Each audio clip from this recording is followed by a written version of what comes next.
Okay, so we have discussed the convolution operation in detail. We have seen its mathematical representations both for continuous time as well as discrete time. And we have seen how it can be, at least in discrete time, be appreciated as a matrix vector product, and more specifically as either dot products or as linear superposition of the column vectors of the convolution matrix.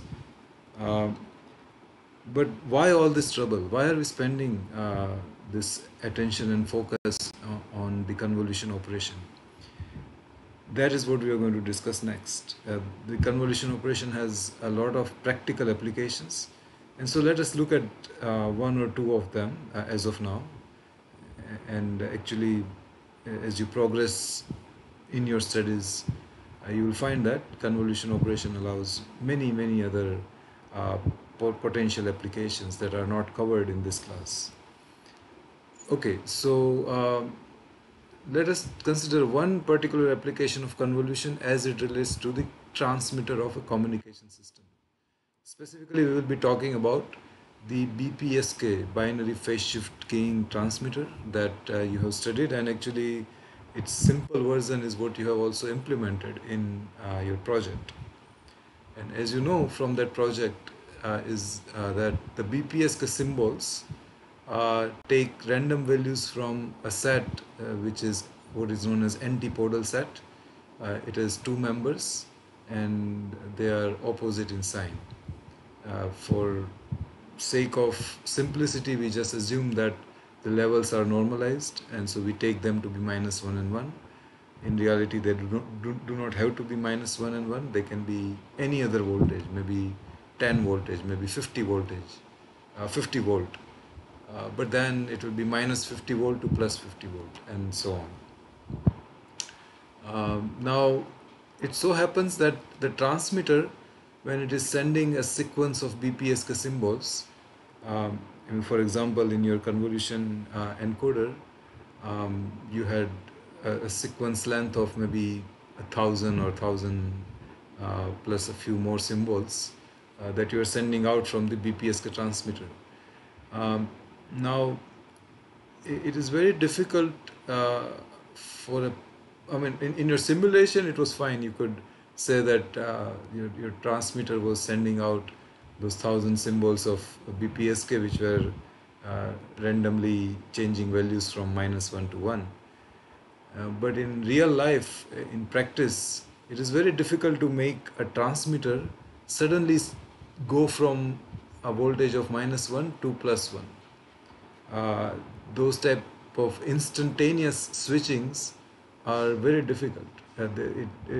These practical electronic circuits cannot do that. The circuits take some time to switch from one level to the other.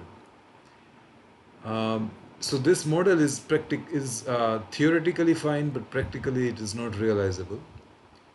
And more importantly, even if this type of abrupt instantaneous switching was even practically feasible, there is a reason to not adopt that type of switching, because it creates some other problems in terms of the frequency dispersion that we'll get to later on.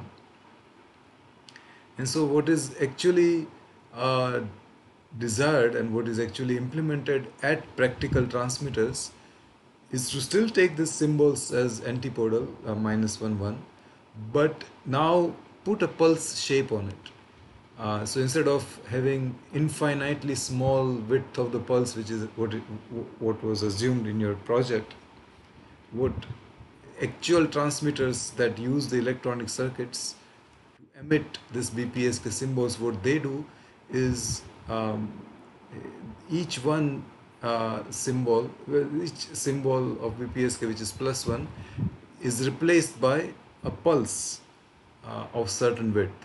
And similarly, each symbol which is minus 1 is replaced by a similar pulse but with negative voltage. Uh, and it turns out that this pulse shaping, which is practically required, actually it is imperative, it is required, it is necessary that we do this pulse shaping at the transmitter.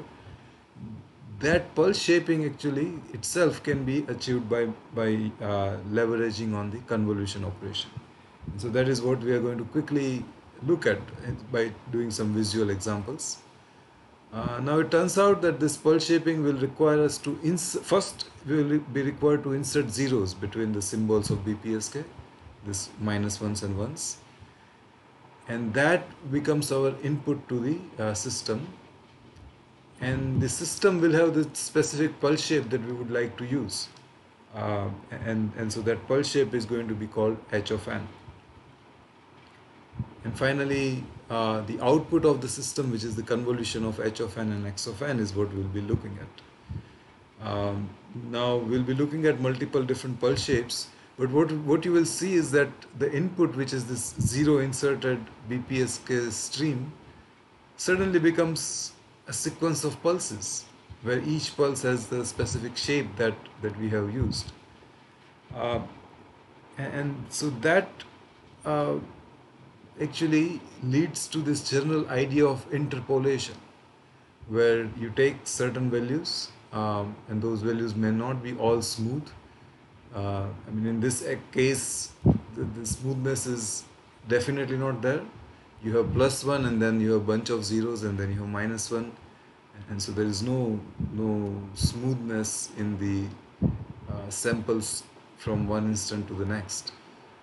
But in general, if you have certain set of samples and you find that those are not smooth enough, then actually you can do something similar to this pulse shaping operation that we are going to describe now, and that again will leverage on the idea of convolution. And so this general topic of interpolation is highly useful. It is applicable in a wide variety of different applications. For example, if you have a very coarse image, and then you want to get a very fine, nice, high resolution image, then that itself you can think of that operation as interpolation operation. Okay, so pulse shaping and interpolation are kind of closely related, but right now we are going to focus on the topic of pulse shaping as it relates to the transmitter of a BPSK system. And so here I have a random BPSK stream. You can see that I'm having some 20 symbols, and they take values of -1 and 1 in a random manner. This would be very much like what came out of your convolution encoder when you use BPSK scheme with the convolution encoder. But we said that this type of abrupt switching is not possible, and so we need to do pulse shaping. And so before pulse shaping, what we are going to do is we are going to insert a bunch of zeros in between each of these non-zero symbols, and those zeros are shown by this thick blue line at the level 0. Okay, so this is going to form our input to the convolution operation. Now we are going to use 3 different pulses for the sake of example. The very first pulse is a rectangular pulse, and by the way, the pulse will have a nominal width of minus half a symbol to plus half a symbol, which makes sense because now if suppose I want to put a pulse on this particular symbol, I better put a pulse which is about half a symbol on either side of it. So that is why this particular pulse, you can see, extends from -0.5 to +0.5. Now you may say that in our convolution operation, and here we are assuming again discretized time, it's a DT sequence. So how can this n really be a non-integer? If I am having multiple samples here, then how can n be a non-integer? So actually in my simulation I do not have this fractional values. What I do have is a rectangular pulse which is made up of a large number of samples which are all of the same level. So if I look at the pulse in a minute sense, then it looks like this, what is shown here. and the sample index is indeed integer in this case. But when I apply this rectangular pulse on that sequence of BPSK symbol, and then if I zoom out, this is how it looks like. So this outer pulse that I'm showing is for your visual understanding. In reality, the program is actually using this type of uh, discrete time pulse. So this is just a rectangular pulse. The other possible pulse is a triangular pulse. It's not that triangular pulses are preferred compared to rectangular pulses, but as a matter of mathematical applicability, they are perfectly applicable. Instead of using rectangles, we would use a triangle. So again, the triangular pulse extends from minus 0.5 to 0.5. In reality, just like the rectangular pulse, in my simulation I have made up this triangular pulse using a sequence of samples. Okay, so these two pulses are extending from minus 0.5 symbol to plus 0.5 symbol. They have total length of one symbol duration, as it is noted here. Now, both of these pulses are not really highly applied in the actual systems. In fact, what is done in the actual operational transmitter is to let the pulse spread outside of plus minus half a symbol. And so the actual pulse that, for example, may get used at a transmitter may look like this. In fact, the particular symbol on which that pulse is applied has again a span of only minus 0.5 to 0.5. But look at what is happening to this pulse. It goes all the way to minus 3 to plus 3 symbols.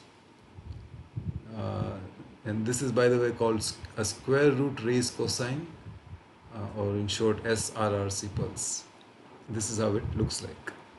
Again, this is the zoomed out version, but this is the actual sequence of samples which I'm going to use for the convolution operation. Okay, so as I said, this specific SRRC pulse spans over multiple symbols. It is not confined to only one symbol. Why is that necessary? Let us see. We will be able to hopefully answer that question as we move along. Okay, but before we move forward, there is one thing to be noted. So you say, fine, you are letting the pulse go over multiple symbols, but actually what matters is the level of the pulse at the location of the adjacent symbols. And remember, the integer values represent the location of adjacent symbols. This is what is shown over here as well. This symbol index here is an integer, and so if I am at, for example, integer index number 10, there will be adjacent symbols at 9, 8, 7, and similarly 11, 12, 13, and so on. Now, what is happening here, as you can see, is that because I am letting this pulse spread over more than minus 0.5 to plus 0.5 symbols, that pulse ends up being non-zero at the location of adjacent symbols, as I have shown by this dots. And that is called the phenomenon of inter-symbol interference. The pulse of one symbol, because it is longer than minus half to plus half symbol duration, it kind of leaks into the adjacent symbols and it kind of interferes with those symbols. So let us stop this video right here, and then we will see what happens at the output of the pulse shaping convolution operation in the next video.